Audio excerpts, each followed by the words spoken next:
WDET is supported by the College of Business Administration at University of Detroit Mercy. UDM's Master of Business Administration is designed to accommodate the career needs of professionals across a variety of work organizations. More information at business.udmercy.edu.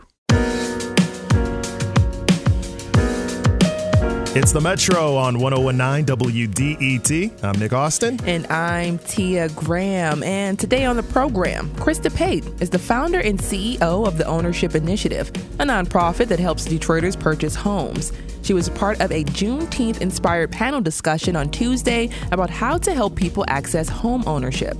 Krysta began this conversation with me by discussing the history of Black home ownership in Detroit. What's really interesting is that Detroit historically was one of the top 10 in the nation for Black home ownership. And when the Great Recession hit our city, we stayed in it way longer than other cities around the nation. And as a result, we had generations and generations of people that decided to become renters. And so Detroit Future City released a study a few years ago saying that 51% or more of the city were renters, which is a huge difference from where we were historically. And so I think it's just so important for Black people to think about ownership in a new way. I was just talking with someone the other day, and they're like, well, I don't want to cut the grass and I don't want to do these things. And I'm like, well, there's condos, there's other new property types coming around the city, but I think it's important that we find value in our city and think about how we can pass that on from generation to generation as well.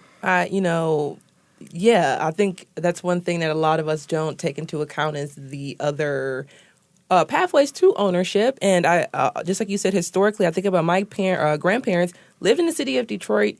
Unfortunately, where the lodge is now, but they lived in the city of Detroit and they owned their home. And then their friends owned their homes. And it was just like a common thing for everyone to own their homes and own their property. Right. So to see that flip side and to see, especially my generation who's looking at it like, I do not see myself owning a home anytime soon. What are some things that you're telling young people and to empower them to get into the ownership pathway?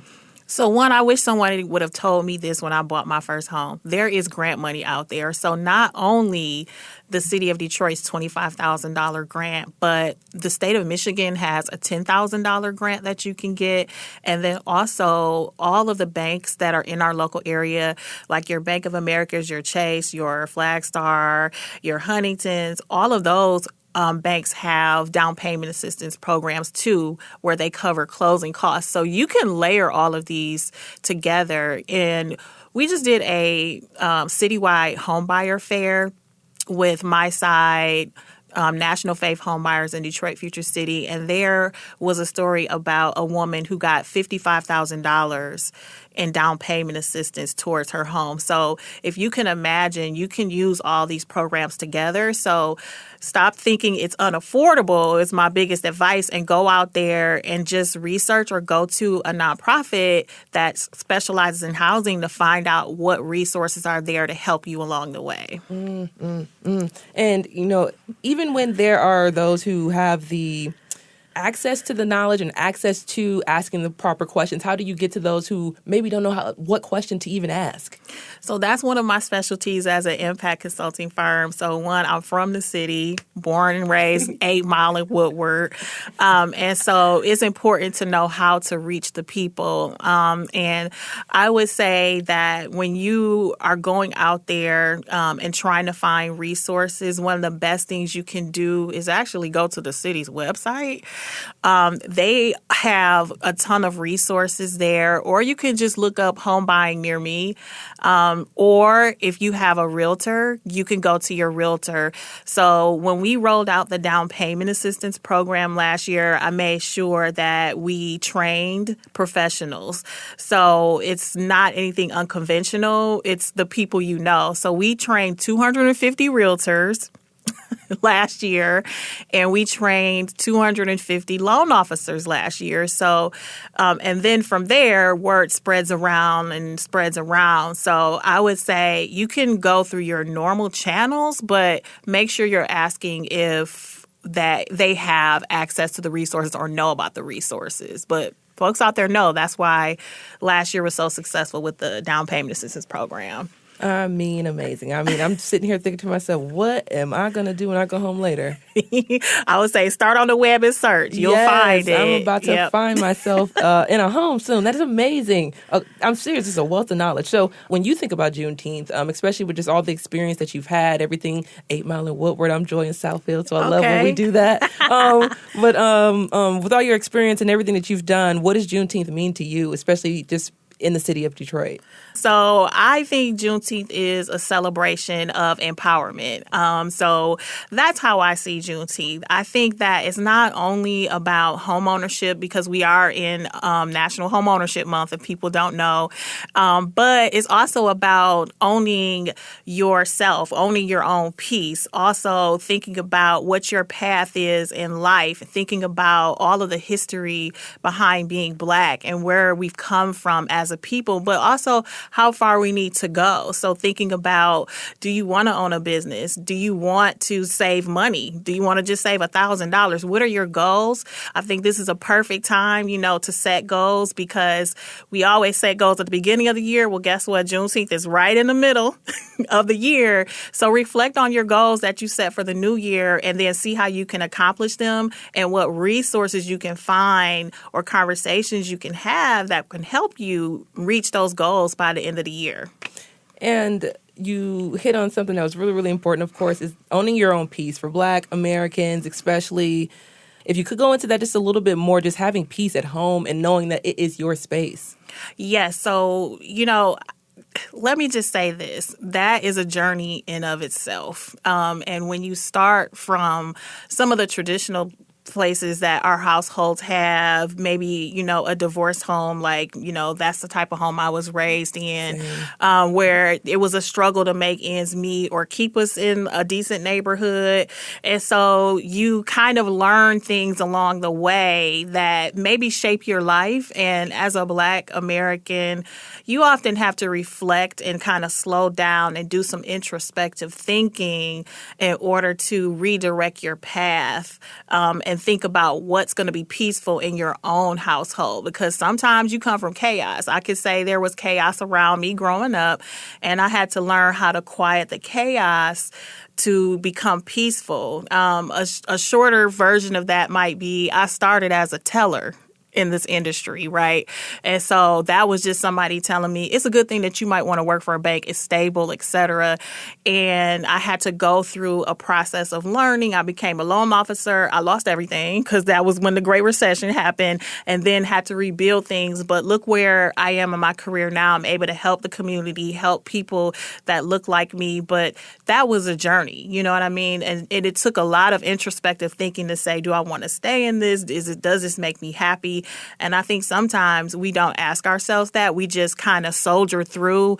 And that's not really the best way to live life. We can't continue soldiering on through. You have to think about your happiness and what makes you content inside. Tuesday, June 18th, from 10 a.m. to 1:30 p.m., you're going to be at the Innovation Center. Celebration Black liberation, of course, but just celebrating and teaching and talking about Black generational wealth and continuing on and, maybe starting with yourself as the person who's going to start that tradition of generational wealth. What does that conversation look like for you? What is that going to look like? Well, tomorrow I'm going to be on a panel with other professionals who have lots and lots of history here in the city. And we're all going to talk about the work we do and how it affects the community and take questions from the audience to talk about empowerment. And one of the best things I can tell people about this event is that in the community development industries, which they call my industry, is that there is such a diverse place in Detroit. I do work all over the country, and this is one of the most diverse and collaborative hubs for this type of work in the nation. And so if you're coming tomorrow, expect to see people that look like you, expect to see activist-minded people like me, and we're going to have a real conversation. One person I saw on the list, Quincy Jones, I've seen him around so much, especially this year with the project that he has in the Osborne neighborhood. I saw the houses going up, the multi-family homes going up, and I just thought to myself, he's been everywhere. He's pushing the message. He's making sure that people are getting the information. I've seen him working with Matrix. I've seen him just across the city of Detroit and beyond. So just like you just said, that importance of this communal work that's happening within the housing network.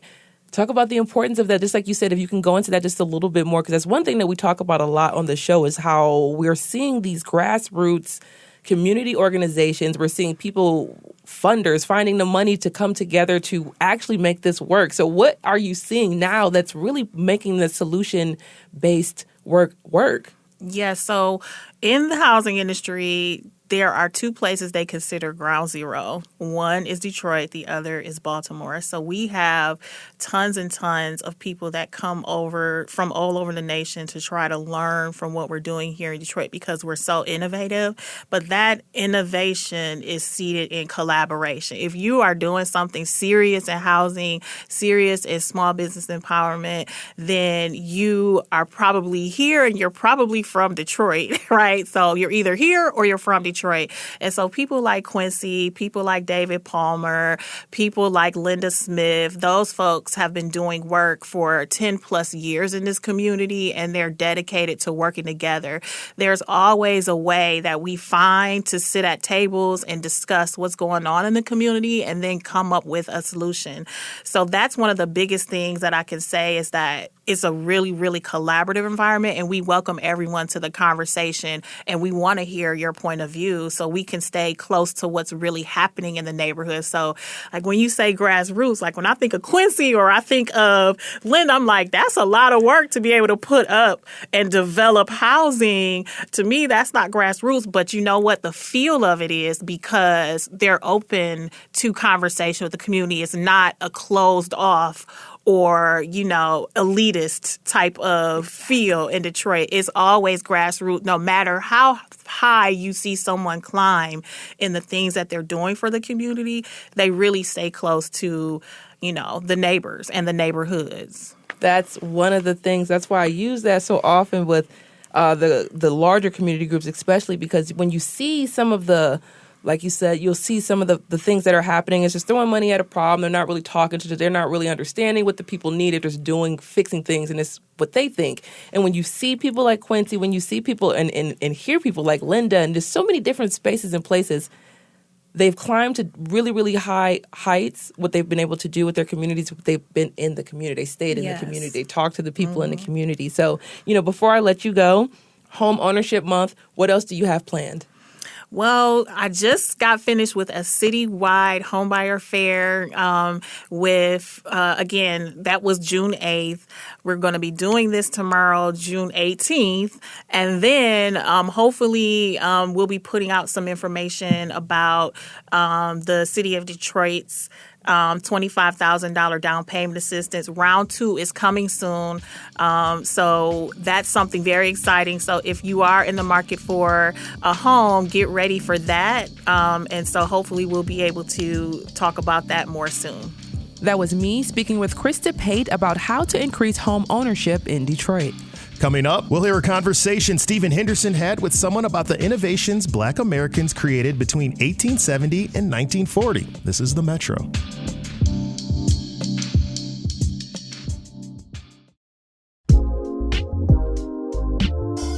This is The Metro on 101.9 WDET-FM. Black Americans have largely been left out of the story of American invention. That's right, Tia. But as we celebrate Juneteenth today, we look back at a conversation Stephen Henderson had with Andre Perry, senior fellow at the Brookings Institution. His recent work dives into the world of American invention and looks at the impact Black Americans have had in that industry. They began the conversation exploring innovations Black Americans helped to create between 1870 and 1940. A lot of Black people were inventing. In fact, what we found is that in the north part of the United States, in the north, Black people's share of patents equaled their share of the population. At that time, Black people accounted for about 1.6% of the population, and 1.6% of patents were actually issued to Black people. Which in total amounted to more patents than any other immigrants besides those from England and Germany. Yeah. So, what's incredible about that also is that it's not like that in the North there wasn't discrimination. Right. We do cite that the number of patents in the North far outpaced those of Black patents in the North, far outpaced those of Black patents in the South, and they even outpaced white inventors in the South. Yeah. So it's a phenomenal number, but the history books fail to show the proliferation of Black inventors in the North during that period. Yeah. So I want to talk just a little about that period too, and remind people of all of the things that we think of as pretty common today that come about in this stretch of time. I mean, we think, I think, of America as a place of invention, and we think of the world we live in as being shaped largely in the late 20th and now early 21st centuries as being shaped by American innovation. And that stretch from 1870 to 1940 is when we see a lot of those things come about. So the telephone, for instance, I think is one of the more acknowledged inventions during that time. But widespread electrification, for instance, also becomes real in that stretch.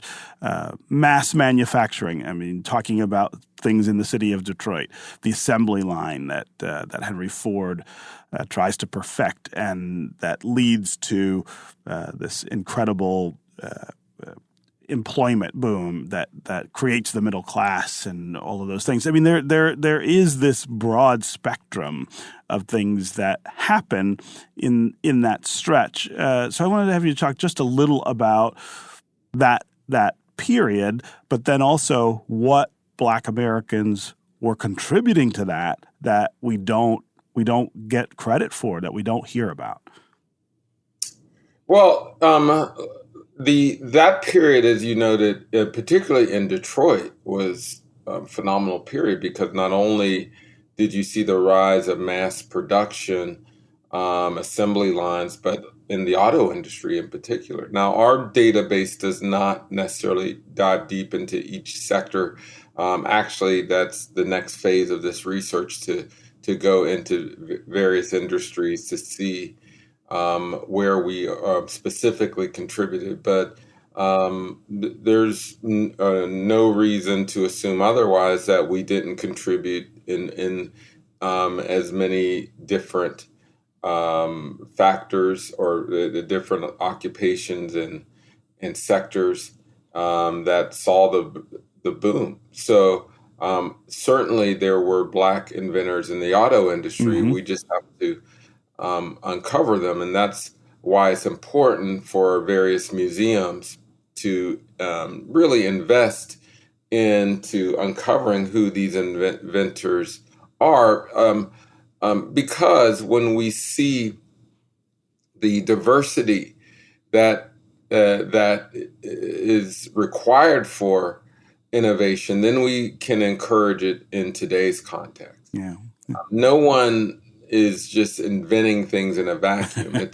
It's a bunch of people working in different social contexts, using their various backgrounds and strengths, and they're bouncing ideas off one another, and they lead to just more inventions. All that diversity and exchange leads to better inventions and innovation. And we need to remind ourselves that we would not have become the world power that we are today Mm-hmm. without that diversity. And we certainly did not do that without the inventions of Black people. Yeah. So it's important not only in the past to say, hey, these are the folks who contributed in the past, but it's a reminder that this is how it's done today, and this is how we're going to advance in the future. Yeah.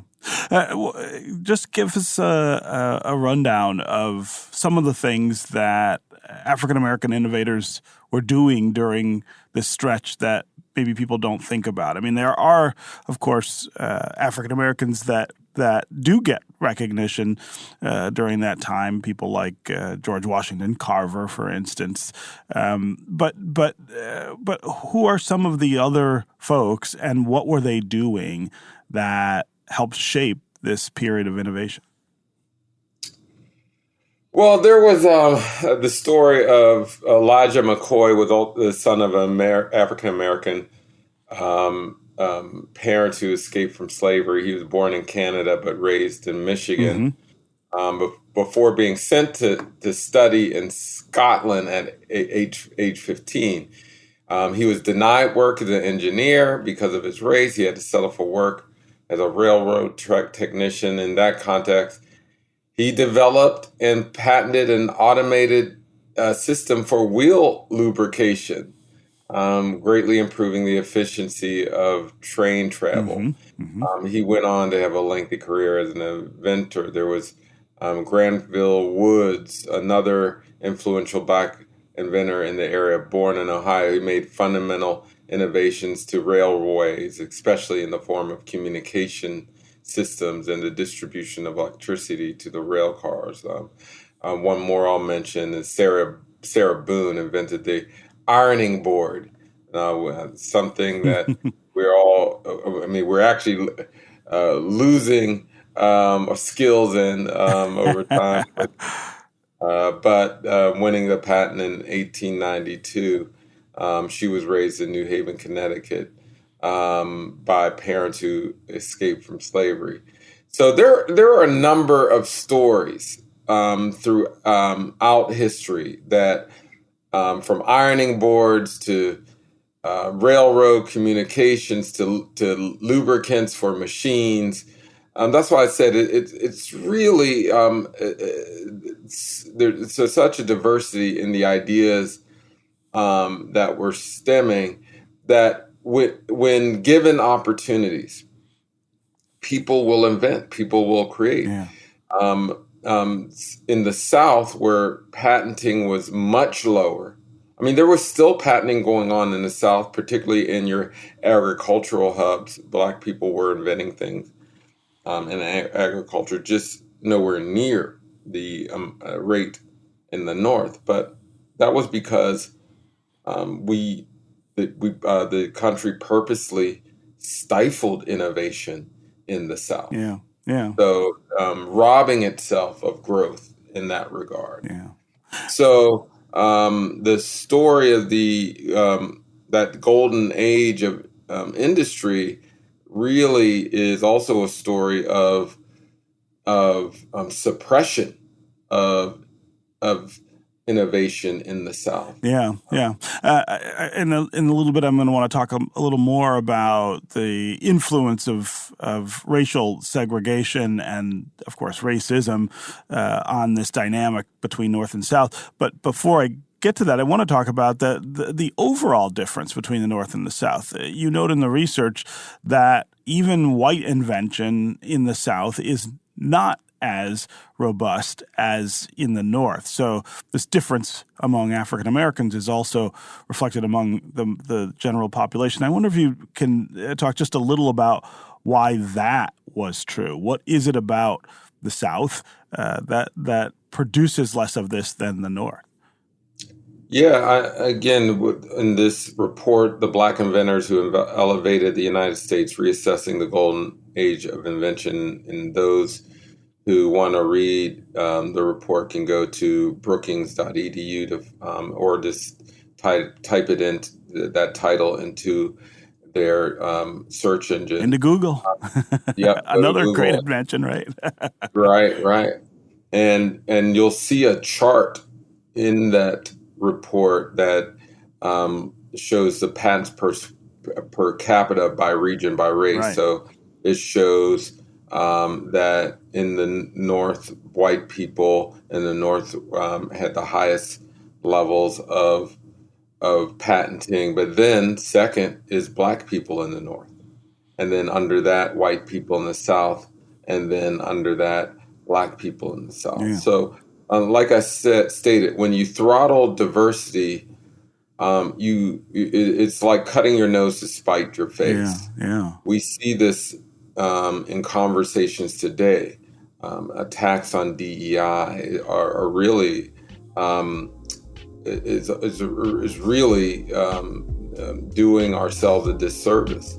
We need diversity and inclusion if we want innovation. That was Stephen Henderson speaking with Andre Perry about Black inventors in American history.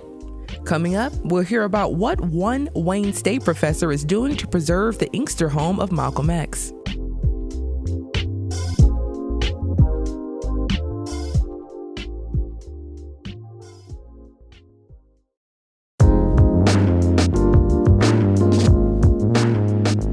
It's the Metro on 101.9 WDET, celebrating Juneteenth this hour, looking at Malcolm X, who's known for his activism for civil rights and being a spokesman for the Nation of Islam. A lot of Malcolm's life was rooted in Michigan, specifically Lansing and Inkster. Wayne State University's Department of Anthropology has been working to restore the former Inkster home of the civil rights leader since 2021. Wayne State professor Tariq Ramadan joined me to discuss the project. We begin by exploring how Malcolm X landed in Inkster. So really, the story of him getting to Inkster is predicated upon the fact that his brother, Wilford Little, his elder brother, who was very close to Malcolm, ultimately helped to facilitate his parole from Massachusetts State Prison. And so in 1952, in August, he was able to essentially help to get Malcolm to his home out of prison and begin a new life. And so that happens in August, and he arrives in Inkster on August 8th of 52. Wow. So he arrives, he's Malcolm Little, he's fresh out of prison, and he's looking to rehabilitate himself. He's looking to kind of get back into society. In what ways did Inkster help inform him and persuade him, but make that change to Malcolm X? Yeah, so when he arrives, within the next few weeks or so, by the end of the month and by early September, Wilford, again, had helped facilitate a meeting with the Honorable Elijah Muhammad, head of the Nation of Islam at the time. And so that began the sort of official membership with the Nation of Islam and his official affiliation with the group. And that happens again with Wilford. Inkster was home to an increasingly growing African-American community, but also a gradually growing Black Muslim community. And so Malcolm Little at the time, him and Wilford were actually interested in sort of investing in the city. He even had plans to build a Nation of Islam temple there. Now, it didn't materialize, but they were very much, Malcolm didn't just see Inkster as some place that, some sort of stopover. It was a place that he actually wanted to invest time and energy and efforts in, and he did his best. He tried. Yeah, which is so interesting to think about once again, that he was here with his brother, Nation of Islam, and it just kind of built from there. It kind of just grew into, who we know today. But describe why in 2021 you thought it was important to restore this home in particular, that Malcolm X was there, and what was the purpose of the project? So I guess going back a little bit, my interest in Malcolm X stems from the 1990s. My first sort of encounter with Malcolm X was through the movie, through Spike Lee's film. And so I found it to be a personally and incredibly empowering sort of narrative and story. It's my first introduction to Malcolm X as a young, I'm not sure, I wasn't even a teenager yet. So, but at a time in my life where I was sort of searching for identity, I felt that his voice resonated with me.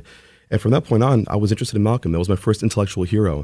And so when I heard, actually from my sister, who at the time was working at the Arab American National Museum, she had actually told me that, did you know that Malcolm X used to live in Inkster? I had no idea. And I used to drive down that street, I can't tell you how many times, past the house and never knew.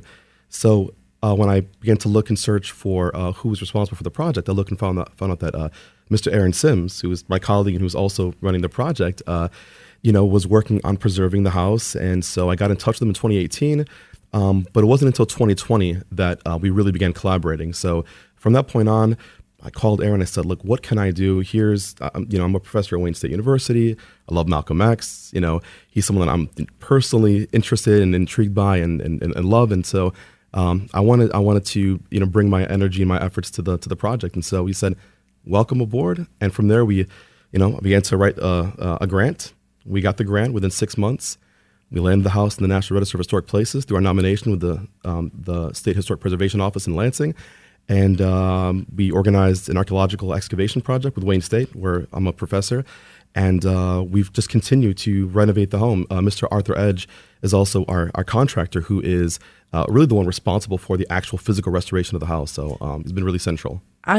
So thinking about the restoration of the home, of course, you're an anthropology professor. I think about the importance of doing this type of research on topics or in areas that aren't often researched or aren't often looked into a little bit further. And you have this degree in anthropology, you're a professor. Talk about the importance of this particular angle looking into history. Yeah, I think it's one of the most understudied sort of periods of Malcolm's life. And so I think there for the community, there's great intrigue and investment in really trying to locate Malcolm X within the sort of long continuum of history. We don't hear about Inkster, and we don't hear about the role that Inkster played in Malcolm's life. We have to assume that there was some impact that Inkster had on the city, and so, but also Detroit. I'm in the process of writing a book manuscript that centers Detroit in the Motor City and also Inkster in Malcolm's sort of life in a way. I mean, he was a self-proclaimed Detroiter. And one of the last speeches he gave before he was killed, a week before he was killed, he said, "I'm from Detroit. I used to live out here in Inkster." So he harkens back to his time in Inkster, and it happens at the tail end of his life. But in many ways, it brings Malcolm kind of full circle back to a place that we can really call kind of his hometown in many ways, because he wasn't there for very long, but the changes that happened in Malcolm's life were absolutely pivotal in shaping who he would become: a social revolutionary, a civil rights activist, an internationally recognized human rights leader. And Inkster is really, in many ways, and Detroit are both really central to that story. You know, something about the city of Detroit, the Metro Detroit in general, we just think the people that we've been able to produce just based on having that fire and that hustle and that hunger to do things, greater things. So, you know, what happened there in particular in Inkster? Why there? You know, Wilford was living in Detroit before that, and ended up buying a new home. He had young kids and a new family, and so you know, he bought a brand new home in 1950, and it was a home with in a community of mostly working class African Americans, and there were some Black Muslims who were living in the area. These were adherents to the Nation of Islam, and I imagine that there were. I imagine that those were issues that I think helped to motivate Wilford to pick Inkster. And of course, the blatant racism that was so widespread in Metro Detroit, especially in places like Dearborn, which Malcolm himself talks about in that same speech, you know, where there was a clear policy of segregation. And so Inkster was a kind of a place where he, I think, could feel in many ways comfortable. And so Malcolm ends up working in areas around Inkster as well, in neighboring Wayne, for Henry Ford Motor Company, and also for Garwood Industries. And so he's active in the area, and together they're working. A lot of their work happens in Detroit, but without a doubt they are. I think Inkster had a certain kind of appeal. Again, it's because of the changing economic, but also demographic conditions, and also because this growing Muslim sort of community. So, you know, just continuing on, we're talking to Tariq Ramadan. He is a professor at Wayne State University, anthropology professor at Wayne State University. And while I still have you, I think about, of course, on May 2nd, you won that Governor's Awards for Historic Preservation. You know, why is this award so important, and why has it meant so much to you all? Because I believe this is one of the few instances in which African American history has been preserved at this sort of level as well. And it also credit to Dr. Krysta Pate, who's our chairperson at the department, for engaging with the archaeological project. And so these efforts to really bring to the forefront one of the most, I think one of the most compelling narratives and stories in the life of, I think, any American, someone as someone like Malcolm X, a global icon. We know, I think, the narrative about his broad sort of story as sort of depicted in the film, and of course through many different biographical texts. But I think that, you know, sort of homing in on this sort of particular and very specific time period and this specific location, I think is really pivotal to framing Malcolm X in a more I think for Detroiters in particular, in a way that really, I think, connects Malcolm to the city. And I think that these projects, and of course, the recognition by the state, is really a representation of the fact that there is increased recognition for the contributions that Malcolm X made, not just to Detroit or to the United States, but really to the world. Because at the end of his life, he was an international, sort of unofficial diplomatic figure who was leading an international global human rights campaign. That was Tia Graham speaking with Wayne State professor Tariq Ramadan about Malcolm X's Inkster home. Coming up, we'll learn about the history of Black architects in Detroit and the buildings they've designed.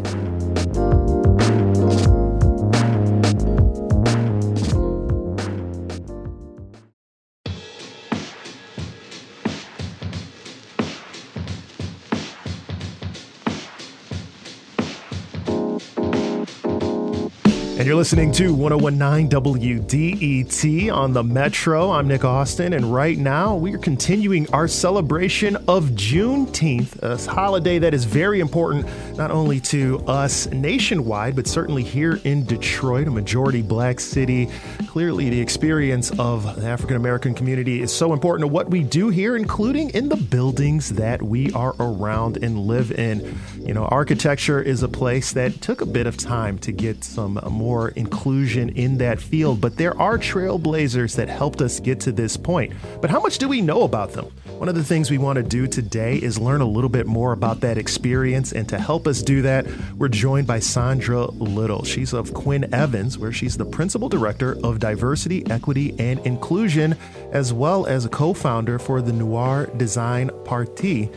Sandra, welcome to the Metro. Thank you for having me. Appreciate it. I'm glad to have you here, too, because I got a little nervous just even saying Noir Design Party. Can you tell me what that is and where that name comes from? Yes, it plays a little bit on the French founding of the city of Detroit. So those are all French words. And so Noir is Black in French, and Parti is a French term that we use in the design world for design party sketch or a concept sketch. Nathan Johnson, we're here right now in the University Towers here for WDET, located in a building that was designed by Johnson, Yes. Opened in 1995. What can you tell us about his experience? Well, I guess the first thing that is powerful to me, I was actually able to meet Nathan Johnson after he retired, and right when we started our project in 2016 for Noir Design Party. He was like a legend to me. I've heard of him, and we searched him out and was able to meet with him and sit down with him in his home and discuss his work. And that was just like the most powerful moment in our research. This started our project, right? We did not know who were the first. I didn't know who the first licensed Black architect in Michigan. I went through all the way through architecture school practicing and did not know who that was. Nathan Johnson worked for that first Black architect, Donald White. Donald White's firm, Griffin & White, was the incubator to a lot of Black architects coming up through that trailblazer generation is what we call it with our project.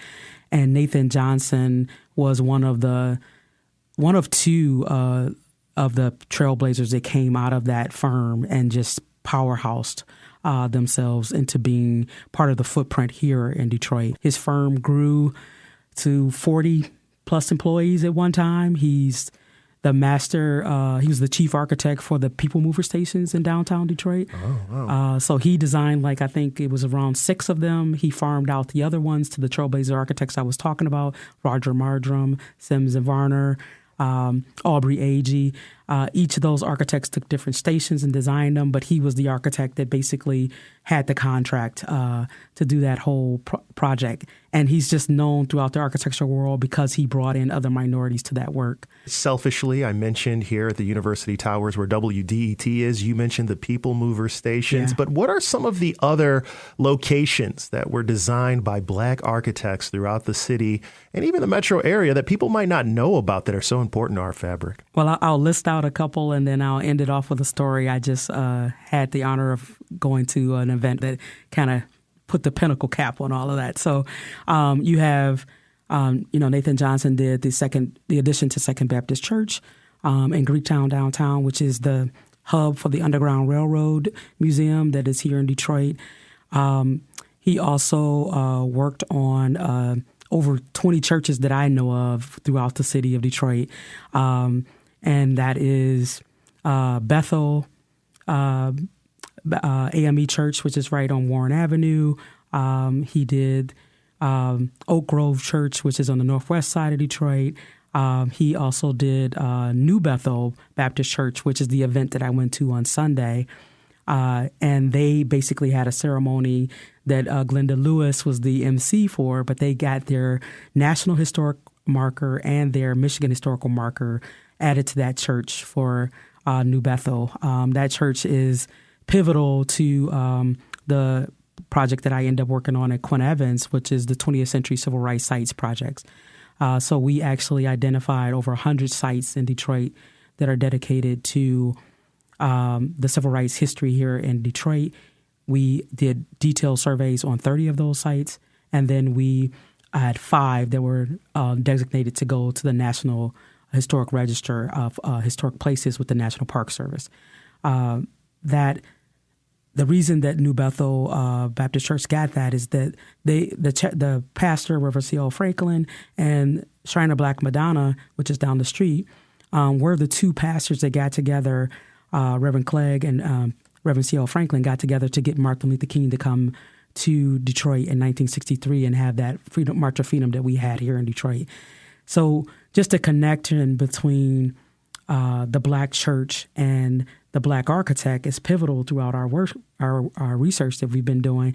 But the Black church is that cultural landmark that we can basically go through all of our neighborhoods and say that there is this Black church there that is pivotal to that neighborhood and to the history of place in those neighborhoods. And Mr. Johnson and Donald White had a lot of work that they did with those churches. We're celebrating Juneteenth right now. I want to give you an opportunity, though, to let people know a little bit more about the struggles that some of these architects faced in that moment, even creating some of these wonderful buildings that you discuss. I know it wasn't an easy road to get there. For people who aren't so familiar, can you give them a little bit of insight into what that was like? Yeah. I mean, you're talking about, when we talk about our trailblazer generation, they were the first to do something in the state. As far as architecture is concerned, I'm from my vantage point, I go into the room and sometimes I'm the only, but I'm not the first. But the Charles H. Wright Museum, that's Sims and Varner did that project, but that is like that's another pivotal project within the story of the Black architect. It was the last location that's there is the one we know now, which was the largest African American museum in the country before the African American Museum was built on the National Mall. But there was another location before that also Sims and Varner did the location for, which is now CCS's one of their buildings. But they basically built these relationships with other Blacks in the community who were trying to make space and place and create history or preserve history for our future generations. And it was basically a groundbreaking part of history. I mean, we did not have a place that we could showcase Black history in Detroit before the early 80s. And then to have it, take another, 10 years before we got the Charles H. Wright Museum that we have now, that whole fundraising and, working with the architect to make that happen was pivotal. It was like it was not being done and replicated across the country. We are now at a point where we have the National Park Service giving grants to help preserve history and conserve history of African Americans. With they have an African American grant program where now you can actually get funds to help, like the Michigan SHPO, do this 20th Century Civil Rights Sites project. And now once these churches and institutions become National Historic Landmarks, they can get grant money to help improve their buildings. But there weren't these mechanisms in place. They were fundraising from a grassroots effort to make these spaces happen. And all of it was done in our communities where you have individuals who are being displaced from Black Bottom that are now moving out to the old west side of Detroit and other parts of Detroit and finally starting to find their ground and their footing all while they're just communicating amongst each others to try to create these buildings and institutions. So it was a very grassroots effort that was funded through the citizens that are part of these Black churches and these communities that are fundraising to help make these spaces and places. Yeah. So it was a very grassroots effort. It's totally different from development now, where you have larger, funding and banks you can get, funding from. That's not what they were dealing with. Yeah, and but it also, I think, goes to that dedication, and not only the desire, the interest, and the knowledge of the importance to make these things happen.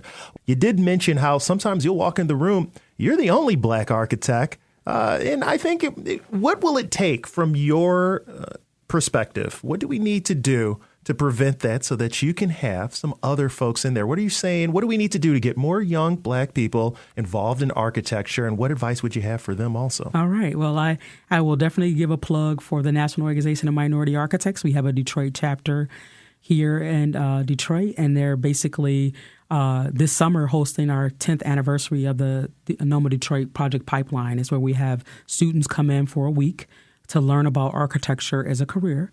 You meet a number of minority architects of color.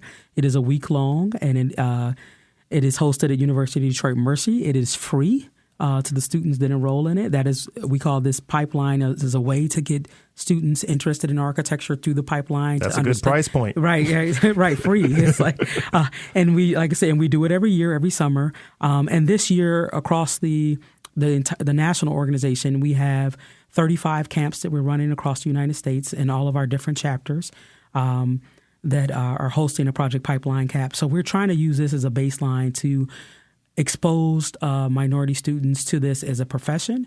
And basically the projects that are in the camp are basically locally based projects that actually hit the Black community or hit the minority community in each respective location. And then basically those students can see how they can actually make a physical change to a place and really get them interested in that. We connect them to universities. Like I said, we host it on University of Detroit's campus, so they get a chance to see what it's like to be in an architecture building, architectural, school of architecture building. They get a chance to be there with other architects who are practicing for that week, and then they get a list of resources when they leave of what's the next steps they could take as a career option. And we also have now a number of other programs like the Michigan Architectural Foundation that basically has grants to help minority architects that come out of college with, I think the average debt now is like you can come out with your master's degree with $39,000 in debt. I'm still paying off debt. Right. It's understood. Same here. I'm almost at the end. And this program is to help minority architects coming out of school to help get rid of that debt when they're coming out, and match them with a member of the AIA College of Fellows, which this is a level of the American Institute of Architects that has the highest level of experience within the profession, and they can have a mentor from the College of Fellows to work with them as they navigate the next part of their career after you're out of college. So there's a number of mechanisms that are in place now that I didn't have, and I hate to say it, almost 25 years ago when I graduated college, I didn't have in place. So there are a lot of things out there now to kind of help bridge that gap, but we still have a long way to go. But I'm glad these programs are there now to help out with that. There are these trailblazers. There are 14 of them that all help to build a pivotal pathway for minorities in architecture, Blacks in architecture. There are places and spaces that you could now found out about online that you couldn't find out about in 2016 when we started this project. So you can check out noirdesignparty.com. And you can see some of the architecture in the state of Michigan that was designed by Black architects. And now you can search these individuals online because of the links and the information that we've put out there, interviews that have been out there. Our podcast, which is called Hidden in Plain Sight, spelled SITE, like a building project site, that's on all of the social media, all on the podcast platforms, Spotify, Apple, just so much more that you can find out about architecture and Black architects. The American Institute of Architects has its first African-American woman who's president this year, Kimberly Dowdell. That's right. We had a chance to talk to her, too. Oh, so great. shout out to Great. Kim Dowdell. She's on episode 1 of our podcast. So Very it's nice. just so much information out there now. Check it out. Dig deeper. Perfect time for Juneteenth to dig into this information. Very good. Sandra Little, Quinn Evans, Principal Director of Diversity, Equity, and Inclusion, as well as co-founder of the Noir Design Party. Yes. Thank you so much for joining us on the Metro. Thank you for having me. I appreciate it, man.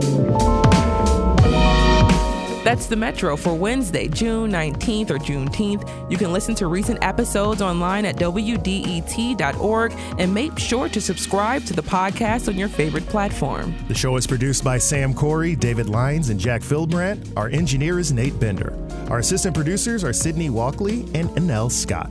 The Metro is a production of WDET, a listener-supported service of Wayne State University. If you like what you hear and want to support the Metro, consider becoming a member at WDET.org/donate. This is WDET-FM, Detroit Public Radio, your connection to news, music, and conversation.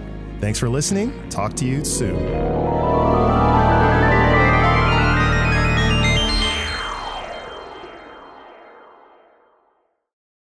WDET is supported by the College of Business Administration at University of Detroit Mercy. UDM is offering a new master's degree in ethical leadership focused on sustainable, ethical, and inclusive problem solving. More information at business.udmercy.edu.